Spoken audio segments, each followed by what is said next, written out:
K Shailaja എന്ന് പറയുന്ന മുൻ മന്ത്രി CPM പ്രധാനപ്പെട്ട ഒരു നേതാവിനെ കേന്ദ്ര കമ്മിറ്റി അംഗത്തെ അവിടെ കൊണ്ടുപോയി മത്സരിപ്പിച്ചത് പൊതുവിലൊരു തെരഞ്ഞെടുപ്പ് തോൽവിക്ക് കാരണമായിട്ടുണ്ടോ? അവരെ ഒരു മുഖ്യമന്ത്രി എന്ന നിലക്ക് ആളുകൾ കണ്ടു, അതുകൊണ്ട് അവരെ ഡൽഹിയിലേക്ക് പറഞ്ഞേൽപ്പിക്കേണ്ടതില്ല.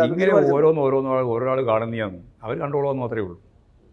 സ്വപ്നം കാണുന്ന ആളുകളോട് നിങ്ങൾ സ്വപ്നം കാണണ്ടെന്ന് പറയാൻ പറ്റുമോ? സ്വപ്നം കാണുമ്പോൾ ഏറ്റവും അവസാനത്തെ ഏറ്റവും ശ്രദ്ധേയമായ സ്വപ്നം കണ്ടോട്ടെ, അത്രയേ ഉള്ളൂ. ഞങ്ങളിവിടെ സ്ഥാനാർത്ഥി നിർണ്ണയം നടത്തിയത് ഇതൊരു വലിയ രാഷ്ട്രീയ പോരാട്ടമാണ്, പരമാവധി ജയിക്കാൻ സാധിക്കണം, അതിന് പറ്റുന്ന ഏറ്റവും ഉന്നതരായിട്ടുള്ള നേതൃത്വത്തെയാണ് നമ്മൾ ഇപ്രാവശ്യം തിരഞ്ഞെടുപ്പിൽ അയച്ചിട്ടുള്ളത്. അതിൽ ഏറ്റവും പ്രധാനപ്പെട്ട ഒരു കേഡറാണ് ശൈല ടീച്ചർ. തോറ്റു എന്നുള്ളത് പറയാം. വലിയ തോൽവി ഉണ്ടായി.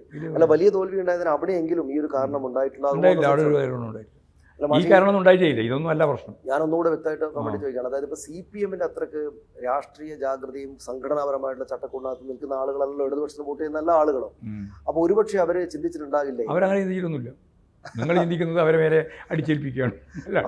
അവരങ്ങനെ ചിന്തിച്ചിട്ടൊന്നുമില്ല. ഈ മുഖ്യമന്ത്രിയും എന്നുള്ള ശൈലജ എന്നുള്ള തരത്തിലുള്ള ചർച്ചകളൊന്നും യാതൊരു പ്രശ്നമില്ല. പാർട്ടിക്കകത്ത് അങ്ങനെ സംഭവമില്ല, ചർച്ചയില്ല.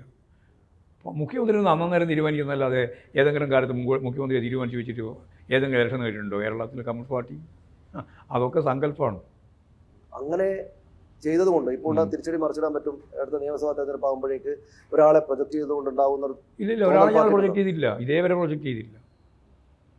മുഖ്യമന്ത്രിയെ പ്രൊജക്ട് ചെയ്തുകൊണ്ട് ഇലക്ഷൻ നടത്തിയില്ല. നിങ്ങൾക്ക് ഒരു ഘട്ടത്തിൽ അറിയാലോ, VS ആയിരുന്നു CPM മത്സരിക്കുന്ന ഏറ്റവും പ്രമുഖ നേതാവ്. അദ്ദേഹം തോറ്റുപോയി. ആ തോറ്റുപോയപ്പോൾ പിന്നെ ആരെയാ അവിടെ മുഖ്യമന്ത്രിയെ കൊണ്ടുവന്നത്? ആരെയാ? മത്സരിച്ചിട്ടേ ഇല്ല. അപ്പോൾ ഫോക്കസ് ചെയ്ത് കൊണ്ടിരുന്നൊന്നും വെറുതെ പറയുന്നതാണ്. നായനാരും മത്സരിക്കുകയും ചെയ്യാത്ത ഒരാളെ അവസാനം പാർട്ടി തീരുമാനിച്ചിട്ട് മുഖ്യമന്ത്രിയാക്കി പിന്നീട് മത്സരിച്ച് ജയിച്ചില്ലേ? ഒരു ഫീമെയിൽ ഒരു മുഖ്യമന്ത്രി ഉണ്ടാകുന്നത് CPM നന്നായിരിക്കില്ലേ? ഒരു തർക്കമില്ല, വരുന്നതിൽ ഞങ്ങൾക്ക് ആർക്കും തർക്കമില്ല. അതിന് ഞങ്ങളെന്തിനാ എതിർക്കേണ്ട കാര്യം? ഒരു സ്ത്രീ ഏത് പൊസിഷനിൽ വരുന്നതിലും ഞങ്ങൾക്ക് എതിർക്കേണ്ട കാര്യമില്ലല്ലോ. അതൊക്കെ അതാത് സന്ദർഭത്തിലെ സാഹചര്യങ്ങൾക്കനുസരിച്ചുള്ള അതിൻ്റെ ഉൽപ്പന്നമാണ് അതിൻ്റെ തീരുമാനങ്ങളെല്ലാം. അതങ്ങോട്ട് അങ്ങനെ തീരുമാനിച്ച് പോകും.